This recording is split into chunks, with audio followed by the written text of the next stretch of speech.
Cool. Madeleine, I think we're going to start there. So just welcome to everyone to this WSU Family Medicine Registrar Chat. It's the first time that we've got some of the non-registrars joining us, so welcome to all of you. We are wanting to make this a weekly tutorial, and we'd love to get your feedback in terms of how you found it, so we can potentially include you in further sessions.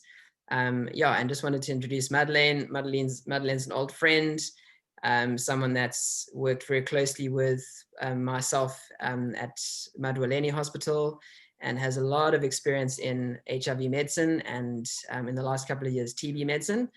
And she's working at the multi-drug resistant TB hospital Nkqubela. I'm not sure if I'm saying that right, Madeleine. Close enough. In East London. So she's very kindly offered to host the session today, and we're going to jump right into some cases. So the idea is that most of us have got some baseline understanding of MDR TB. And then just for practical reasons, I think if you would like to ask a question or respond to a question, if you could try and use the raise your hand function on Zoom, and then I will try and coordinate giving you an opportunity to ask your question or respond. And then Madeleine doesn't have to worry about that. Over to you. Great, thank you very much, Dylan. And you can also keep track of if my sound is all right, and if my screen suddenly goes wonky, just let me know.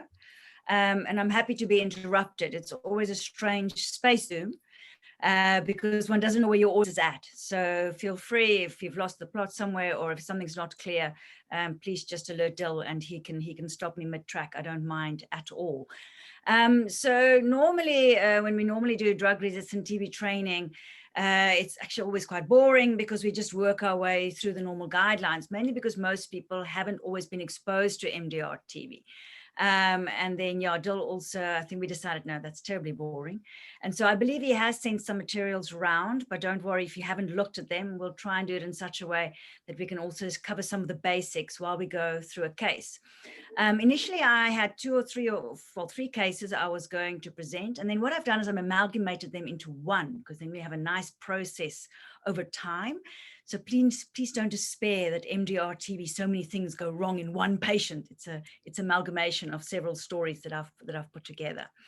And just to get us going, I would just like to have a little look at a sort of an overview of what happens from the beginning when we initiate the patient all the way to when we're going to give that outcome. And there's these major, one could say, events or steps that happen. And don't worry, I'm not going to go through the slide in detail, but this framework we're going to use to follow our case right through from diagnosis to the point where we're going to give her an outcome. And I want to highlight just a couple of things. So obviously when we diagnose RRTB, they arrive with us with a gene expert positive Rif resistant result. And that's what we typically see at Nkqubela. The nurse sends the patient to us and they arrive with this single piece of paper. And just a reminder, once they've got that Rif resistant result, we call them RRTB, and those patients automatically get slotted into the MDR TB system and they get given their yellow file and off we go.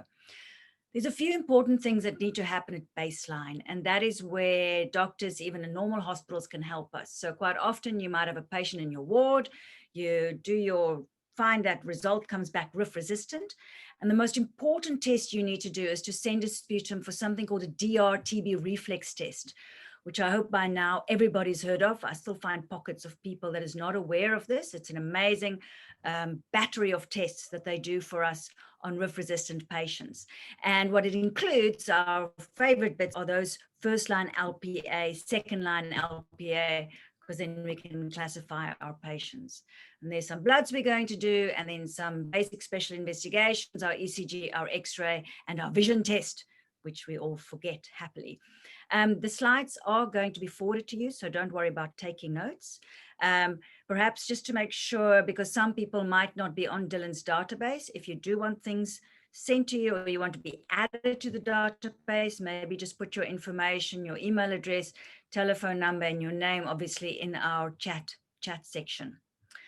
So once we've done our baseline bloods, we now have to initiate our treatment. And for the doctor in the decentralized site with your RRTB, you have to make the decision, am I going to give the short regimen or the long regimen. And you have to make this decision at the beginning. It's not like with drug-sensitive TB, where along the way, you might just add some extra months at the end, because the regimens are actually quite different. And very simply, patient's straightforward, healthy, no other problems, never had MDR before, you're going to give him the short regimen. But if they have any complications, extrapulmonary TB, horrible lungs, previous exposure to MDR drugs, then we're going to give them that long regimen. Then we're just going to see them again at 2 weeks, do some basic monitoring. If we need to start ART, we'll start ART. Then we will see them every month during the intensive phase, which is 4 months for the short regimen and 6 months for the long regimen. And then finally, we outcome them, short regimen at 9 to 11 months and long regimen at about 18 months. So there's a very quick summary of our 18-month process with our patients. But let's plunge into much more interesting side of all of this. And we're going to talk about a case called Maggie. And as I've mentioned, she's an amalgamation of lots of different patients, so don't despair. But this presentation I'm giving here is actually a very typical presentation. So she's a 33-year-old woman sent from the clinic with a gene expert positive Rif resistant result. The clinic already did a full blood count for us, and she comes with an HB of 7.3, normocytic anemia. And she's also HB positive. She's got a CD4 of 28, clot negative. And we take a bit of history and we discover she did take the first line tenofovir, FTC, efavirenz for about a year and a half. And then she's defaulted for the last 6 months. And we often see this. So often our HIV patients are either newly diagnosed, or they've been defaulting on treatment, or they're biologically failing, and that is why the TB flares up. She's got a sodium of 127 and a creatinine of 47. And on examination, the most pertinent things is that she weighs 45 kilograms. She's got a very low BMI, ambulant but chronically ill, and a bit of a tachycardia with a pulse of 117, a little bit tachypneic, but not terribly distressed, and SATs at 93% on room air. And this picture of malnutrition, just that chronically ill patient, is probably the most worrying feature when we examine our patients. It's interesting now looking at COVID, the average mortality, COVID, I think mortality has been established at about 1%. So that's across the board, including asymptomatic. If we were able to do a screen of everybody that got COVID, there's about a 1% mortality rate. Of course, we don't see all the asymptomatic cases. So I think in South Africa, it's running between 3 and 5% of the cases that's been tested. But the mortality rate of TB is 22%. That's normal TB and MDR, which is shockingly high for an illness we can actually treat. And a lot of those patients come and die at Nkqubela. And probably one of my biggest worries is those patients that get admitted severely malnutritioned. Sometimes they do a little bit better for a while, they pick up a little bit of weight, their bloods get a little bit better, and they're the patients that will suddenly deteriorate and die. So these patients are very, very high risk by the time they come in so low weight. So when we look at our list, therefore, we've got a few big things we need to sort out, right? So we need to sort out a drug-resistant TB, get on the right regimen. And our big worry, of course, is that anemia. And particularly the reason for that worry is because we need to use linezolid. So linezolid is these days the key sort of, if bedaquiline is our king, then linezolid is the queen. Always accompanies our bedaquiline, gives our bedaquiline a bit of extra cover. And no matter if you're going on to short or long or XDR or whatever regimen you're going to go on, you will get linezolid. But linezolid, there's also the risk of anemia. So we're going to talk a little bit today about what we do for those patients. We also have to restart her ARVs and figure out what the best regimen is to give her. We note the low sodium. I'm not going to talk about low sodium today. I put that in because it's so common. A lot of our patients, especially with lung disease or lung lesions, will drop those sodiums, and you need to be aware of that when you're rehydrating them. And then I've mentioned the severe malnutrition, a worry and needs to be actively managed as part of your package. So here we have the x-ray we've done, and you can see yucky x-ray, very severe extensive disease there in the right lung. And you can see even a bit of a midline shift there, which is causing us some concern. Great. So now we have Maggie. It's our initiation visit. She's GXP positive, Rif resistant. We're sending our DRTB reflex test on a sputum so that they can tell us whether this is MDR or maybe even an XDR. We're going to take our baseline bloods. We're going to do our ECG. We're going to make sure we do that vision test. And then we're going to initiate TB treatment. So at this point, we have to decide short or long regimen. And she's a RR-TB. She's never had TB before. But the thing that worries us is that extensive lung disease. And so for this patient, we're going to be giving the MDR TB long regimen because of the extensive lung disease. When we first rolled out the short regimen, the worry was always the relapse rate. And we gave the short regimen to anybody who was RR-TB. That's when we were still using ethionamide. And we definitely did see more relapses on that shorter regimen.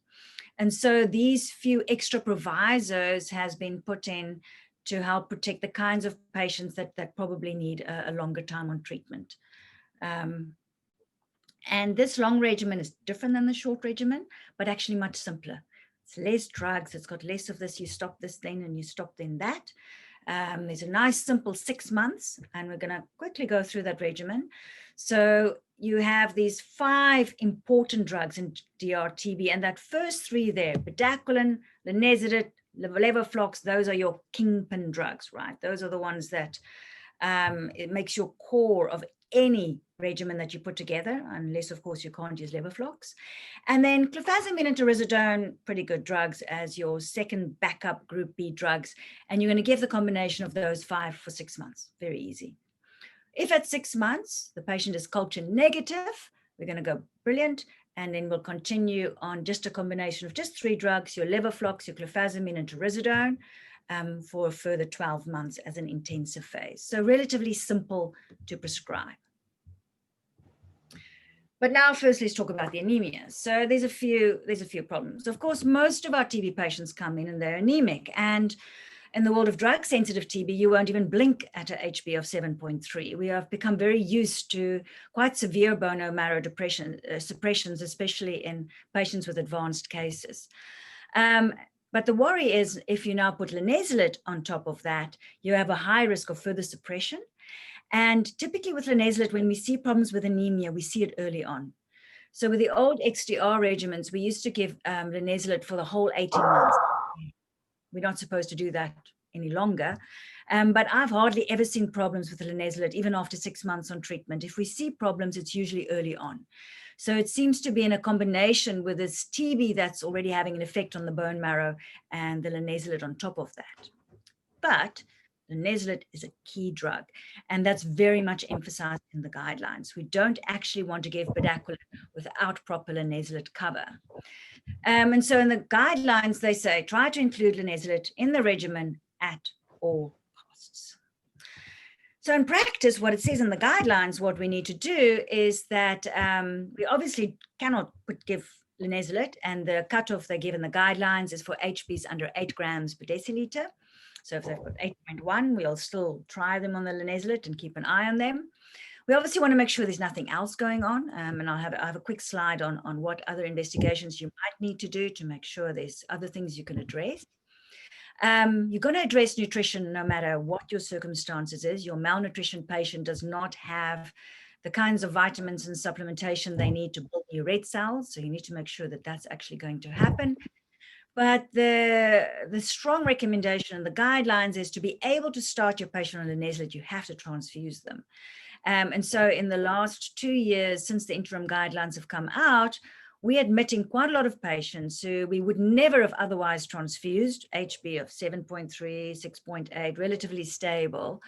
But now we have to transfuse them to be able to start the drug-resistant regimen. And that has been a challenge during this COVID time when we were running out of blood. And now you have to try and justify giving patients who are clinically actually managing to transfuse them. So as I've mentioned, if the HB is under 8, we are supposed to just investigate for other causes. With TB, if it's normocytic, we don't necessarily do a lot of other tests. You at least would want to get a full blood count and a differential. Keep in consideration parasites. If there's a complete pancytopenia, maybe think of parvovirus. But obviously, if they're microcytic, you definitely want to think about iron. I want to make a note here about not throwing iron at every anemia. I'm sure that's hopefully well known, but I know a lot of our nurses in the clinic still do that. As soon as they see a bit of anemia, the patient gets put on iron supplementation. And the worry is with your normocytic anemias, if the patient actually has enough iron, then the challenge is the extra iron will actually promote the growth of the TB. So if you've got a microcytic anemia, it's worthwhile to actually check whether there's an iron deficiency before you add in extra iron. Obviously, for macrocytic anemias, you can check your B12 and folate levels and just look for other drugs. So a lot of our patients come in on second line, and you might have to review their regimens, and we'll talk a little bit about that later as well. And of course, yeah, if they might be pregnant, just keep an eye on that. Just want to double check if everybody's still all right. Dylan, no questions? Everybody's still okay? Yeah, I think everyone's good. Maybe just to ask a quick question there, Madeleine. In terms of the extensive lung disease, is that not a very subjective thing? Terribly. How do you say what extensive is? I think they have in the guidelines, they actually do define it. I'll have to look it up. It's something like if there's bullae on bilateral sides. I think if there's any obvious damage, so obvious holes in the lungs. This lady obviously had such massive destruction of the lung that there was a midline shift, so that was quite easy. I think the patients that we would normally consider not to have extensive lung disease is the ones that just have hilar lymphadenopathy or infiltrates. As soon as the TB is making holes in the lungs, we would already consider that problematic. Because there would be a tendency towards like trying to undercall the X-ray to get persons onto a short regimen. So what's happened, for example, is that we've had a problem with not having a radiographer. So sometimes we would start on the short regimen, the lugs don't sound too bad. And then you would actually write and say, we would do the X-ray and we might have to revise the regimen depending on the X-ray picture. I also tend to look at how sick the patient is, because one of the reasons to also give the long regimen is in disseminated TB. And a lot of patients with extensive lung disease, if they're already very anemic and they've got some liver functions disturbances, you're already getting a picture that actually this TB is not just restricted to the lungs. And then probably the long regimen is better.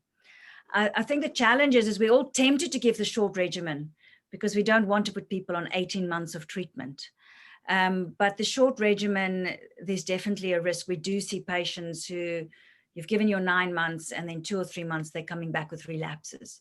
So I think we've become a little bit more careful about giving very sick patients the short regimen. But there's no hard and fast rules and there's no hard and fast evidence on this. It's all based on clinical impressions, unfortunately. If in doubt, ask a colleague. I send my X-rays to Dr. Stead.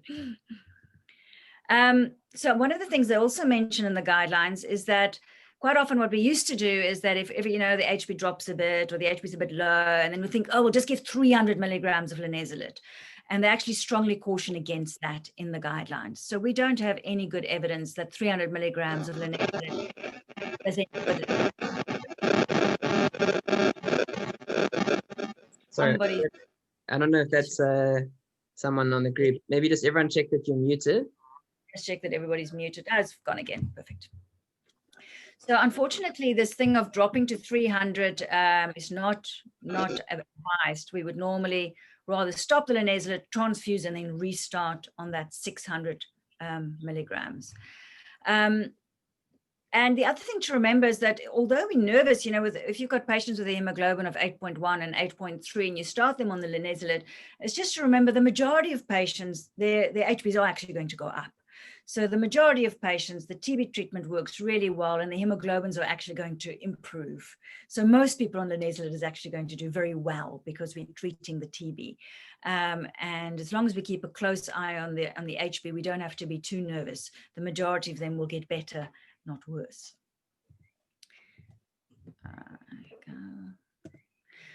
So great. So we're now at this initiation visit, and because we have to transfuse her, because her HB was 7.3, we're going to admit her to hospital. She's weighing 45 kilograms. And with that malnutrition, I would also usually prefer them to come in. And just to show you what the dosing is going to look like of our drugs, for those of you who've never used bedaquiline, it's an amazing drug. It's a 6-month course. And you start off with 400 milligrams once a day for 14 days. So that's your first script. And after that, it'll be 200 milligrams every Monday, Wednesday, Friday. But on your first visit, that's your first script. Levoflox is still our number 2 key drug, 750 milligrams because it's under 50 kilograms, clofazimine 100 milligrams, and taurursodone 750. And then, as I've mentioned, we won't start linezolid today because we're going to transfuse her. We don't have to replace the linezolid because we're going to transfuse her within the next 2-3 days, even within a week. And then once the post-HB transfusion is more than 8, we're going to add that 600 milligrams of linezolid. So we're quite aggressive, actually, in terms of getting them onto that treatment. So just a couple of notes on the transfusion, because we've run into trouble a few times at Nkqubela. If somebody is chronically anemic, like our TB patients, so they've probably been walking with that HB of 7 for quite some time, it means they don't actually have that much blood. So if you don't have many blood cells, you actually have a reduced blood volume, and the body doesn't like that. So the body compensates by retaining water and salt, and you actually have to consider all chronically anemic patients are actually slightly fluid overloaded. Prof. Parrish always makes the point, if you press for at least 30 seconds, you will notice this edema. I normally don't torture the poor patients like that. But you actually have to assume your patient has compensated for that anemia, and therefore they're at very high risk when you do that infusions of fluid overload. So you have to go in really, really slowly, and you've got to watch for pulmonary edema, at least 4 hours per unit. And to remember to follow each of those units with 20 to 40 milligrams of furosemide, depending on the size of your patient. And that's just a little caveat. I think we don't transfuse patients with TB because they're usually fine. So these scenarios are patients who not patients who have decompensated, but patients we're transfusing for the sake of linezolid. So Maggie was admitted, we transfused her, and post-transfusion her HB improved to 8.6 grams per deciliter. So we added that linezolid 600 milligrams, and now she gets given a review date 2 weeks after she's been started. Depending on your hospital setting and your beds, she can either go home and come back at 14 days, or she would be admitted, and the next time you're going to have to do your reviews is at the 14-day mark. So let's look at that 2-week visit, whether it's an outpatient 2-week visit or the review at 14 days in your hospital setting. So remember, we've initiated our long regimen. We're now at the 2-week visit, and the only things you really have to monitor at this point is your ECG for the bedaquiline and your hemoglobin because the patient's on linezolid. And the other big thing that has to happen at the 2-week visit is we now need to initiate or reinitiate her ARVs. So remember, she had defaulted her ARVs, just like when we newly initiate patients, we like to first start the TB treatment. We're going to wait a couple of weeks just to reduce the risk of iris before we start our ARVs. So let's look a little bit at our ART initiation because it's going to get quite fiddly. So at the moment, she's actually doing quite well. Her HB has picked up to a miraculous 9.6 grams per deciliter. She's actually gained a kilogram of weight. She now weighs 46 kilograms. We have a baseline viral load, and we do baseline viral loads on all our patients that is defaulted treatment because it gives us a way to monitor in terms of what's happening when we change their ARVs. And we also have our LPA result, and our LPA confirms that she's got MDR TB with an INHA mutation. That just means she's on the right regimen. Our ECG, our QTCF is fine, and she's actually feeling a little bit better. So just to remind ourselves, she took 1 TFE, so that's tenofovir, FTC, and efavirenz for about 18 months, and then she defaulted for the last 6 months when she had to go look after her sick mom in Nkqubela. And she also mentions that she has a child and she's trying for another one. Right. Okay. So all the little issues. So of course, for those of you who've pre-read, you will all know that we can't give bedaquiline and efavirenz. That's been a complete nightmare until they introduced dolutegravir. So for all our new patients who arrive, it's great because we just give them the TLD as our preferred option. Dolutegravir doesn't interfere with any of our MDR drugs. You don't have to boost the dolutegravir. It's a once daily tablet, and it's a good regimen for them to be on for the rest of their lives. But the other thing that's challenging is we also can't use AZT and linezolid. So if you have patients who come in on second line, or were you considering a second line because they've been failing treatment, you can't use the AZT because of the bone marrow suppression. It makes it a bit more fiddly. The third problem is she's missed treatment. So we don't know whether she might have resistance to either the tenofovir or the 3TC. So we are very precious about dolutegravir. The recommendation generally is please don't use the three together. Welcome. Dr. Somglaglo, please put yourself on mute. There we go. Thank you. So we're just discussing a patient who's been defaulting treatment before we restarted her AR. Now we're going to restart the ARVs and we have to pick the best regimen. So we're getting our knickers in a twist because we can't give the efavirenz, but we also don't want to give dolutegravir with tenofovir and 3TC because we're not sure whether that tenofovir has been compromised. And if the tenofovir has been compromised, we simply don't know if the TLD might have a higher risk of failing. She also mentioned that she's trying for a baby. I just threw that in there, but at the moment in the MDR program, this does not affect our choice when we can use dolutegravir. We also know the ballpark has moved. The advice now is overwhelmingly that it's not an issue for women who's trying to conceive to be on dolutegravir. But generally for women who are going on to MDR TB treatment, we advise them to not fall pregnant. So we have been saying to them, it's not a good idea to take a whole battery of treatment for MDR and to then also have a baby. So we tend to use the dolutegravir and tell the woman to review their ARV choice once they come off drug-resistant TB treatment. But in this lady, dolutegravir, not an option because we're worried about the resistance to tenofovir. Also just note that very, very low CD4 count. So we're going to be a little bit worried about iris with her. And so the regimen that is recommended in the guidelines is if we can't use the efavirenz, we're going to use lopinavir ritonavir. I know nevirapine is also a potential option, but we don't like to use that in people who have defaulted because that viral load will be very high at the moment. And again, we don't know, there might be already resistance to tenofovir. Now, what's interesting about this regimen is when you write it up, you have to be clear in your own head, is this a first-line regimen or is this a second-line regimen? So, for example, you might have in your mind, all I'm doing is replacing the efavirenz, and once I've come off my bedaquiline, I'm just going to put her back on efavirenz. Then you're thinking about this like you would of a first-line regimen. Or you can say to yourself, okay, I actually want to put it straight on second line. I don't know whether the first line has been compromised, and therefore I want to put on AZT, 3TC, lopinavir, ritonavir. I can't use the AZT, so I'm giving her tenofovir, and so this is actually a second line regimen, and she's going to go into second line. So this is causing a lot of confusion in the ARV program, and the confusion happens 6 months on after we have finished the bedaquiline and the linezolid and have to decide what to do with the regimen. So let me just show you what the guidelines say.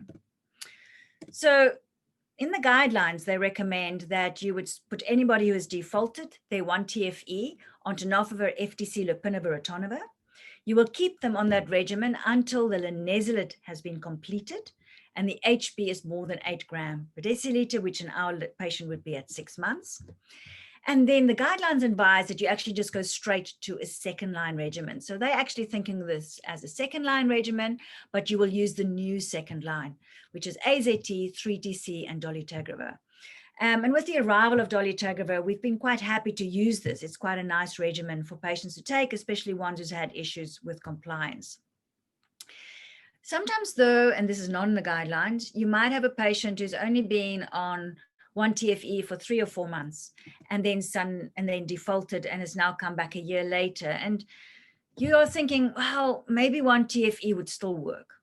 If you wanted to check first line again, what you would have to do is you would retrial the 1 TFE, not dolutegravir. You would put them back on 1 TFE.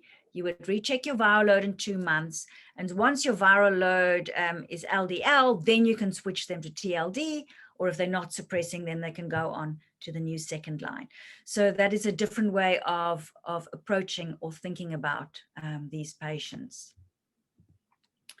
Maybe just a little pause there in terms of questions around the ARVs. This is one of the most confusing things in terms of the RRTB management.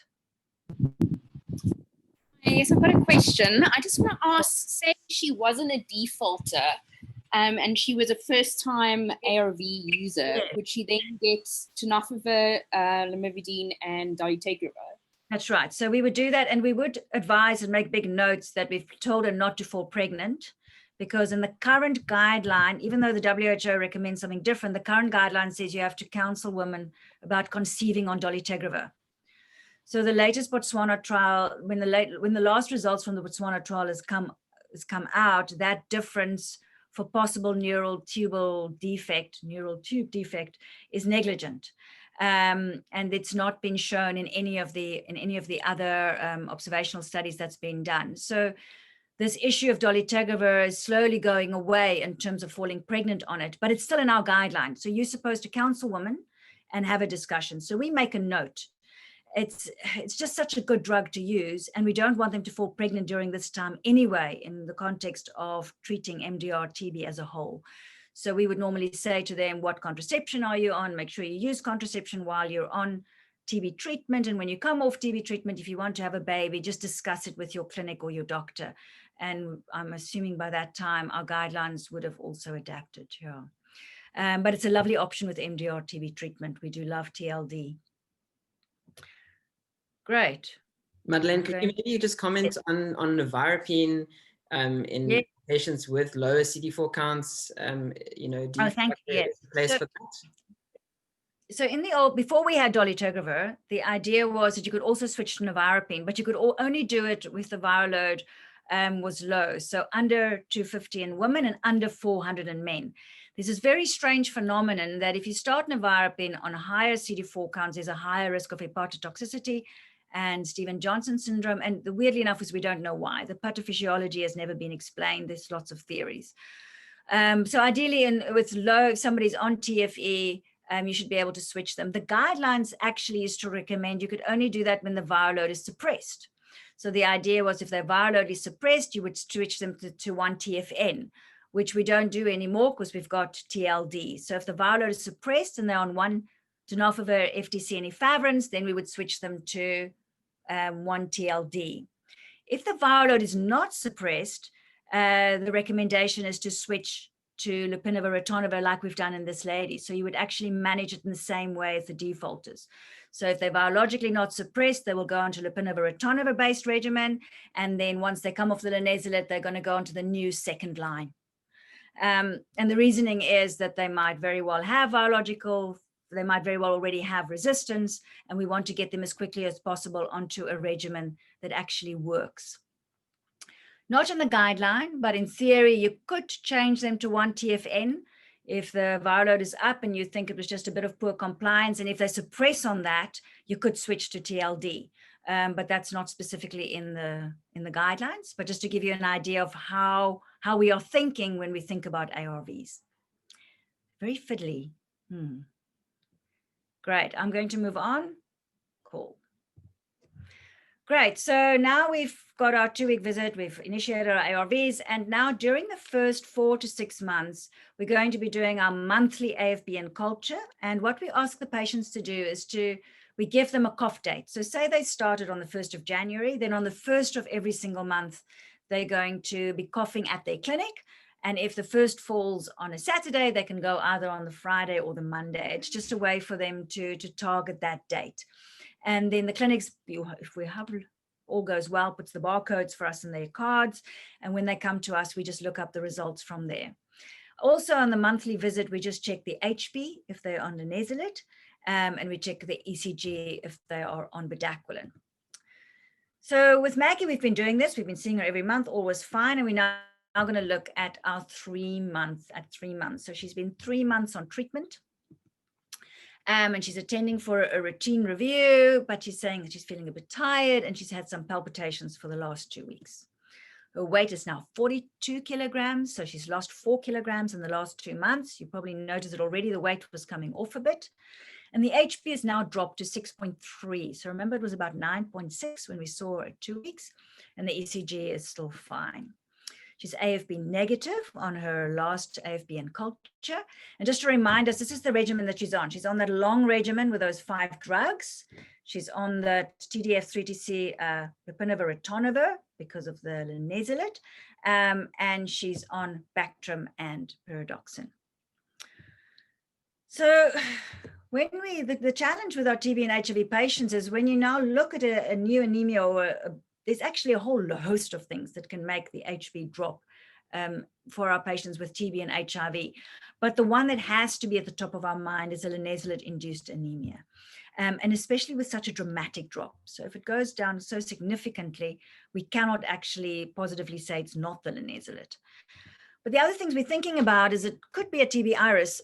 Very, very commonly, our patients lose weight when we start them after we've started them on the ARVs, and even just our normal TB patients that don't have HIV.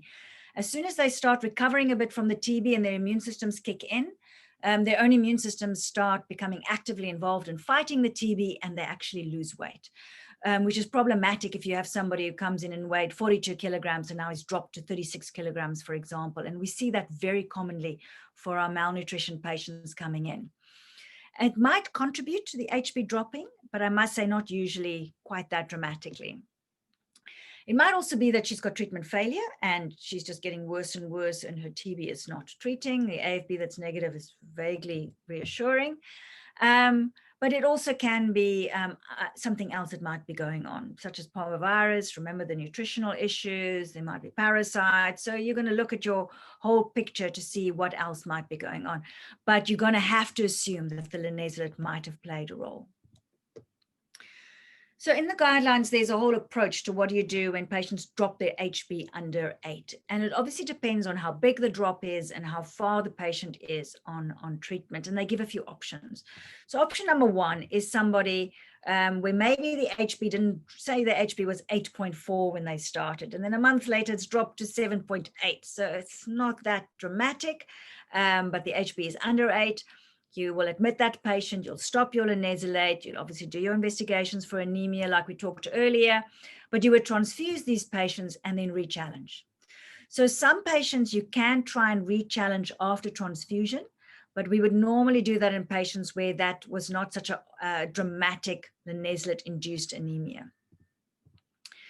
If the transfusion is not possible, that's sometimes we've just run out of blood, or you cannot use linezolid for whatever reason, or you're really worried that was too dramatic a drop, I'm not sure about re-challenging with linezolid, then you're going to have to replace that linezolid. If the patient's on the short regimen, you would actually then change them onto the long regimen, and your linezolid is going to be replaced. And I've got a couple of slides where I'm going to talk just about replacement, to just talk you through how we go about that in terms of replacing with the so-called class C drugs and how we think about that. If you're lucky, you have Delaminate. So Delaminate is the new baby on the block. We do have some at Nkqubela. It's our key drug in our new XDR TB regimens. And that's a 1-to-1 replacement with linezolid. It's a powerful drug.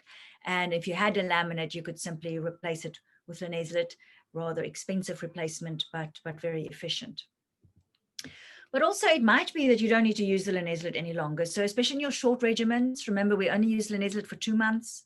Maybe they've had already linezolid for 6 weeks.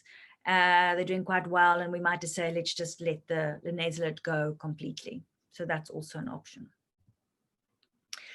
But let's just quickly talk about replacement. So I'm going to run through the WH grouping of the key drugs. Hopefully some of you have already looked at that. Also just going to help us get our heads a little bit around the drugs that are out there. And the grouping keeps on changing depending on how evidence comes out. So you'll see Delaminate is still sitting in group C, but it'll probably make its way into group A quite soon at some point in the future. But for MDR, we have divided them into 3 groups. So there's the group A drugs. These are the Mercedes-Benzes, BMW, whatever your fancy is. And we have 3 main drugs in the group A. So we all know about bedaquiline, our favorite new baby on the block. Well, not so new anymore. We've been having it since 2013 on a compassionate use program because the phase 3 trials weren't finished yet. And just remember, the only thing you need to know about bedaquiline, that it could increase the QT, but the extent of this problem we still don't know completely, and it seems to be a fairly minor issue for the amount of patients that I've seen. I've hardly ever had to stop a patient because of an increased QT. Levoflox, with us since the beginning of the DRTB program, a real excellent drug in that regimen, and with bedaquiline we have to use Levoflox because Moxie has also got an effect on the QT. And then, as I've mentioned, linezolid always comes with bedaquiline. It's always there to support and protect it. And here we, of course, have our risk for anemia. So those 3 drugs you will see in the core of any DRTB regimen out there, unless, of course, you can't use the Levoflox. In Group B, there's only 2 drugs, and these are our Toyotas, right? Our Fords. They're good, solid drugs. They're not quite as posh as the Mercedes-Benz. And there's 2 drugs. There's clofazimine and taururzidone. Clofazimine, for those of you not so aware with these drugs, classically known for the fact that it darkens the skin slightly in our African patients. In our colored and white patients, it gives a slight orange hue. Of course, as doctors, we don't mind, but our patients do mind, and we have to counsel them. It does wash out after they stop treatment, but it takes a while. Just a little note here, it definitely gets made worse by sun exposure. And I saw a patient the other day from Gauteng that came with a script for their regimen, and they had sunscreen prescribed. Hey, how cool is that? We don't have sunscreen on prescription in the Eastern Cape. But I tend to tell patients to wear big hats and long sleeves if they're worried.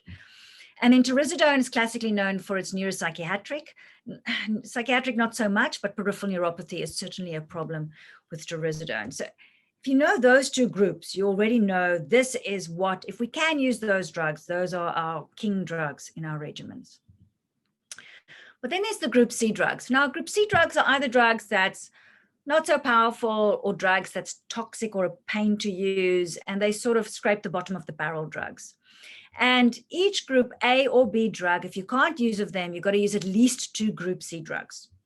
So you have to a little bit see what the patient's LPA and DST results look like. You'll have to see what you actually have in your cupboard, and you'll have to see what the patient can actually tolerate. So the first group there is our good old-fashioned first-line TB drugs. We can use INH, high dose, and for patients with the INH-A mutation, that's a very good option. Ethambutol is there, and PZA is there. And a lot of patients might still be sensitive to ethambutol and PZA. We're not 100% sure, so we add them as extras, but that's some drugs we can choose from. And then there's drugs with high adverse events. So the classic one was amikacin. Oh, I don't know if anybody remembers the horror days of amikacin. Just a word of warning, never, ever, ever use amikacin unless you can screen for hearing. And I'm talking particularly here about the drug-induced liver injuries. A lot of us are still used to using amikacin as part of the drug-induced liver injury holding regimen. If you can't test the hearing and you give amikacin and your patient goes deaf, you will be personally liable. It's a very hot topic at the moment, so watch out for that. Rather use one. We've got lots of lovely other drugs now we can use. Ethionamide we used to use a lot, but it used to make our poor patients vomit like anything, and also scrape the bottom of the barrel drug. We'll sometimes use that in XDR. And then PAS of those 3, Pazer is better tolerated than the other 2, but can also give gastrointestinal effects. It's not routinely in any of our regimens anymore, but gets added when we need to. 2 Group C drugs, which I think will probably move out, is delaminid, as I've mentioned. That's now one of our key drugs in XDR, and we quite often use it. If we can't use bedaquiline or linezolid for some reason, then we'll use delaminid. And then there's meropenem. Oh, meropenem is a BD infusion for 6 months. So it's a nightmare. You have to admit the patient, and every day, twice a day, you have to infuse your meropenem. And that was a lifesaver before delaminid for your patients who had failed on XDR TB treatment, and we were seriously running out of options. And we've had some good successes with meropenem, but it's very difficult for the patients. So if you look at this list, in practice, what it means is that if you can't use linezolid or taururzidone or clofazimine or bedaquiline, you can use delaminid if you have, or you send them to us with delaminid, or it's even ethambutol or PAS. So, and in our practice, we do like to give PZA and PAS. So if I just show you our patient with Maggie, we admitted her. She was symptomatic for that anemia, so we did transfuse her. We stopped that linezolid, and we replaced it with PZA and PAS. They're cheap. We have them readily available. And the reason why we did that is a few things that went through our mind. So the first thing is she's already had 3 months of linezolid treatment. I think, great, you know, she's already had quite a good course of linezolid. Both PZA and PASA we expect to still be susceptible. That HB drop was a little bit too dramatic. Didn't want to risk re-challenging her. And we could even continue with that PZA and PASA beyond the 6 months, depending on how she does. So in her case, we decided not to replace. And I've used this as an example because not everybody has delaminate available. We might also have chosen delaminate in this scenario. Maybe we'll just take any questions there in terms of replacing DRTB drugs for either adverse events or other reasons. Hi, Yes. I've got a question just about your choice of regimen. I'm just a bit confused because according to the TB guidelines for Rif Resistant TB, I know she had multi-drug resistant TB. I think that's probably why you've chosen the regimen you have. But I just want to check that for if it's just Rif Resistant TB, that according to the guidelines, it's linezolid, high-dose ionized, bedaquiline, levofloxacin, clofazimine, pyrazinamide, and ethambutol. Great. So if we just, I'm gonna, no, I'm not gonna do that. Okay. What happens when we see a patient at the beginning with Rif resistant TB? So Rif resistant TB, whether they end up having MDR with INHA or MDR with CAT-G, all of them, we have the same 2 options, and we have to choose between 2 regimens. The one is the MDR TB short regimen. That's the one you've just mentioned, which is 7 drugs for the first 4, well, let's not go through the details. There's 7 drugs that you start the patient with, and it's going to be a 9-month regimen. Then there's a group of patients where we're going to choose something called the basic long regimen. Doesn't matter if they've got Rif resistance or MDR or any of those. And the people who get the long regimen is patients with extensive lung disease, or patients who's been exposed to MDR TB treatment in the past, or patients who are just has got like extrapulmonary TB or disseminated TB. So this lady, when we did the X-ray, she had extensive lung disease. And so therefore, at the beginning, we chose the long regimen. The long regimen is 5 drugs for 6 months, those 3 group A drugs plus the 2 group B drugs, and then a 12-month continuation phase. So you're quite right. We did not use the short regimen in her. She's been on the long regimen from the beginning. We'll send around, I think, Dylan, we've got summary charts of all the regimens, and you'll see there's a summary of how you choose between long regimen and short regimen. So even though she was Rif resistant in the beginning and she was MDR TB confirmed, we're using the MDR basic long regimen. Does that make sense? Good, thanks. Yes, it does. Okay. Thank you. Yeah, so it's tricky because you have to decide at the beginning. And you have, so it's always one of those heavy decisions to make for your patient on arrival. Great, so here, so you can see there, we've decided on the long regimen when she came in. This is just a summary of where we are now. And just a reminder, we're now working towards the end of our intensive phase. So for our MDR TB short regimen, we're going to stop the linezolid at 2 months. Oh, hold on, just getting my clicker back. There we go. For MDR TB, the short regimen, which she is not on, at 4 months, if the smear is negative, they go into continuation phase. But for the long regimen, the intensive phase ends at 6 months, and you look at the culture. So this will usually be the culture from 4 months. So our goal for all our patients, whether they're on short or long regimen, is that by 4 months, they should have been AFB and culture negative. For the short regimen, we're going to go into the continuation phase at 4 months. For the long regimen, we're going to go into continuation phase at 6 months. Right, great. So this is our 6 months visit now. So we see Maggie, and she's much better at 6 months. Her weight's finally gone up to 47 kilograms. Her HB is 9.2, which is fine. And we do have a AFB and culture result from month 4, from that month 4 visit, and they were both negative. And she was AFB negative for month 5, and we're still waiting for the culture. She's got no shortness of breath. She's feeling much stronger. And we go, great, we can now move you to continuation phase. And means for the long regimen, PZA and taser. If it was linezolid, we would have stopped linezolid. If it was delaminate, we would have stopped delaminate. And then we're going to just continue with 3 drugs. So the long regimen is quite nice that it's not so heavy on treatment. Levoflox, clofazimine, and taurusidone that she's going to have for 1 year. And we're going to be reviewing her every 2 months. Okay, so that's all nice, straightforward visit for a change. Also ARVs, we do the viral load and the CD4 at 6 months. We would have done it at the 5-month visit, so we have the result. Viral load is LDL, CD4 is 103, and now according to the guidelines, we're going to put her on the new second line, AZT, 3TC, and dolutegravir. Yes, so we can now give her 2-month review dates, which is much easier, and we're going to see her at her 8th month visit. So she's still coughing for us every month, but she's coughing at a clinic on her so-called cough date. And then she comes back in with all her stickers and we look up all the results. Great, we're all still okay. What are we doing for time? Good. So at the month 8 visit, our patient has no new complaints. Weight's gone up a little bit, great. HB is going up, great. But you look back through the results and you discover that at month 5, she was AFB negative, remember, but she was culture positive at 32 days. Month 6, she was still AFB negative, but she was culture positive after 17 days. And the month 7 result is already back. These are the ones that was taken at the clinic.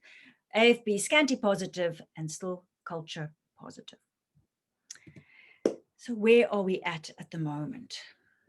So these charts, this chart that you see will be on the handouts you can get from Dr. Gibson. And I've just highlighted in the corner here the treatment failure definitions. How do we decide when somebody has failed? So firstly, we expect them to be culture negative by month 4 on the long regimen. And if they're still culture positive at month 4, that would be a failure. But actually, she was culture negative by month 4, so that's great.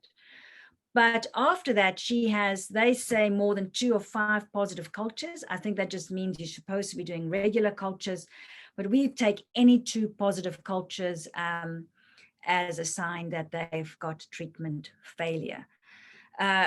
Number 3 and 4 here is very vague, and I've never used that, using clinical grounds or having to add 2 drugs, because we don't do that. I think that's from old practices, and we literally just look at the culture results to define failure. So let's just talk about what this now means in practice. So you've got the patient in front of you, you've got all these positive culture results, and you firstly, of course, have to counsel your poor patient and saying, I'm terribly sorry, but this treatment is not working. And at the moment, we would actually classify her as a treatment failure. And literally that means you go to the back of the yellow file, you have to tick treatment failure, you have to write an outcome, and you have to open a whole new file, and you're going to start the journey all over again. The most important thing I want to highlight here, and the most important thing you need to do at this stage, is send an extended DST. So what that means in practice, it doesn't mean you send a separate sputum for culture. You actually take that existing culture. So remember, she was positive, culture positive in month 7. You're actually going to contact the lab in PE, and Cindy Hayes, who's our TB manager there, is amazing. And you're going to say to her, please, this particular culture was positive. Could you send that to Johannesburg, to the NICD, so they can check an extended DST for us? And they do everything. They do bedaquiline, clofazimine, linezolid, rifabutin, Pazer, ethambutol, the whole works. You get like 10 or 12 drugs that they check for. It takes 2 or 3 months. So you want to do that as soon as possible when you pick up failure. And it helps you to monitor in terms of what's going on. I've probably seen, we're definitely at 20 plus patients. Every year I do a little audit of patients with bedaquiline and quite often clofazimine resistance. So those patients are out there, and usually patients that has been exposed before. So what we've done is to make this process easier, because we see a lot of failures, is we've drafted a template. The NICD and Cindy really likes this template. So I'm going to show you in a minute how we use it. And I will send that to Dylan as well to circulate round, so that we can, and you're very welcome to use that in your facilities. And it's sort of specific for the Eastern Cape, because I've got the Eastern Cape addresses at the bottom. And this is what it looks like. So This is the template I will send you. You just print those out, and you can see I fill it in by hand. So while the patient's sitting with me, I've got the patient's name, and you put in the culture. So I've pretended she started on the 1st of January, and her July culture was positive. So that's the most recent positive culture that I have. I would put the barcode number in for that specific culture. And then you can see there, if you've got any LPA results, you put that in there. And then there's a place where you can write which drug she was on. So remember, she started on the long regimen. We stopped linezolid at 3 months. We changed to PZA and PAS. We're wondering if that caused the resistance, but the failure, we don't know. And then we stopped the PASER and the PZA at 6 months. And I've put in the bottom there how much time, she had 6 months of bedaquiline, she had 3 months of linezolid, etc. And then you can see here, you can put your AFB and culture results. It's very quick to fill in. There's your AFB, there's your culture. Those are your months, January, February, March, April, May. And I've got, I think there's about 48 months of results you can put in there, which is useful if you've got an XDR TB patient who's been on treatment for forever. And you give a little bit of history of the ARVs or any relevant things you want to put in there. And you'll see at the bottom here of the form, I've got the 2 email addresses that you send it to. So I take a picture of this with my phone. One of those lovely scanner apps, and then I email it to Cindy, which is the lady, TB manager in PE, and to Dr. Fazana, who's an amazing microbiologist at NICD. They're extremely responsive, and then a month or 2 later, they will email you back a result, but you can also keep on looking under that barcode every time you see the patient, and then you will have on the NHLS your full list of DST. And I would really encourage that we do this early. It's very difficult if you've got a patient who's been failing. Now you've started them on a new regimen, they're still culture positive, and to get a DST result takes a long time. So you want to get onto this very quickly. So feel free to contact myself or Dylan for that template. We're almost there. So while we now sent the EDST, shame we have to start this lady all over again, and we have to create a new regimen. Usually you're going to talk to somebody, you can talk to me or Dr. Stead or this committee that we're still trying to find out who they are for the Eastern Cape. But basically we're going to use our basic group A and B drugs that we know are safe. So our basic group A and B drugs that we know we're going to try out while we wait is bedaquiline, clofazimine, taurusidone, and levoflox. We're hoping she's not yet resistant to those. Now, what's interesting is, would you use linezolid? Her HB is now 10. She's actually clinically much better. We've picked up this failure quite early. We could potentially re-challenge linezolid. If you're out to where you don't have to laminate, you certainly would. In our scenario, we might decide, great, we're just going to use the laminate instead. And we'll also add, we like doing that, a bit of PZA and a bit of PASER. And we do that particularly while we're waiting for the EDST results, because we don't know if any of these drugs have been compromised. So just in case, we will add in PZA and PASER. And if you're not using linezolid, the reason why you don't ever see linezolid and ethambutol together in a regimen is because they can both promote optic neuropathy. And we don't know if the two can synergistically cause a higher risk of optic neuropathy. And so there's a tendency to not use them together. So if you're not using linezolid, you could also add in ethambutol. And then I think we're almost now our last slide, we're third from last slide. I thought I'll just put this in just to confuse everybody, is we now have to think about what to do with her ARVs. Now that gets interesting. So this is going to be the regimen we're proposing. And if you're in a district hospital, you would probably re-challenge with linezolid as well. All that saying, if she's failed, you'd probably send it to us. But if you're using linezolid, what are you going to do with her ARV? So remember, she's on, she's on second line, the new second line, right? She's on AZT, 3TC, and dolutegravir. If you're using linezolid, you shouldn't be using AZT. So normally we swap AZT for tenofovir, but then she's going to end up on tenofovir, 3TC, and dolutegravir, which is actually a first line regimen, which may or may not be okay. So your two options would literally be would be to put her back onto the TLD, although we've made a point earlier in saying we shouldn't be using TLD, or we might have to change it to tenofovir, 3TC, lopinavir, ritonavir until the linezolid is completed, and then put her back onto the second line. This kind of things are obviously not very well covered in the guidelines, and we sort of make it up as we go along. It'll be good to hear if there's questions around that, or if I've just confused everybody solidly.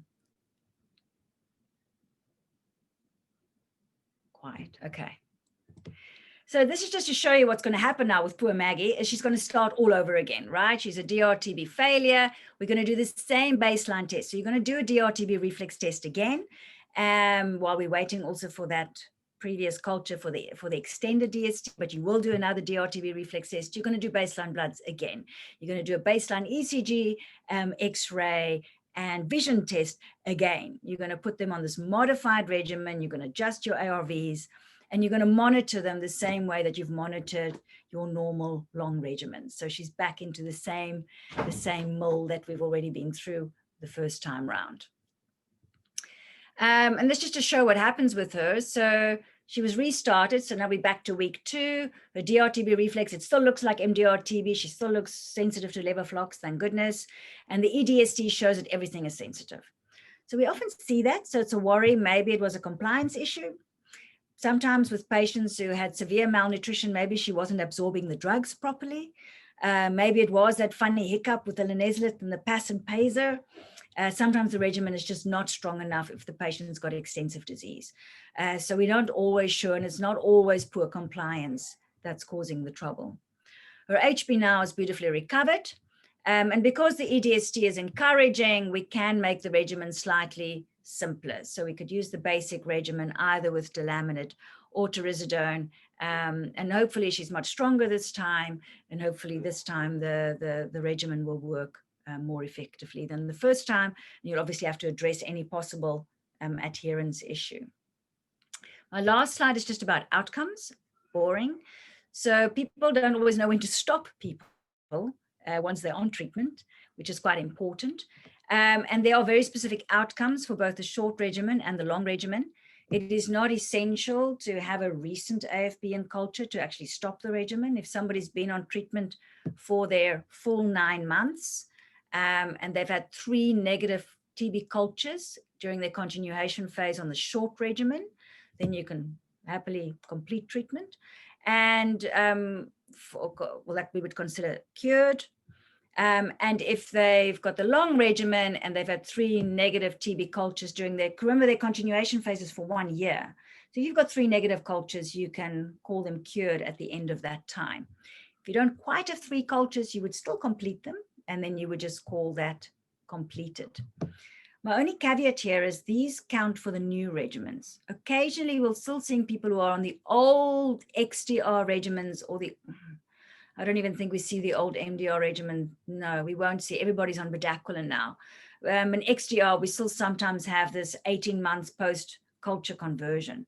But you can see these days, we're only looking, once they culture negative and they've moved on to their continuation phase, whether it's 5 months or 1 year, we can be pretty sure we're going to finish them at the end of that. So our short regimen should finish within 9 to 11 months. And our long regimen should finish within 18 to 20 months. Gosh, that was a full hour. Well done, everybody. I'm very happy to take any more questions.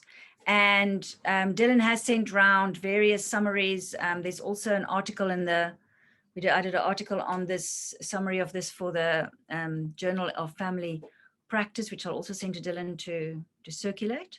But I'm very happy to take any questions or even unrelated questions in regards of DR TB. Dylan, is there things on the chat? I think mostly just people sending through their contact details. Right. Yeah. Any questions?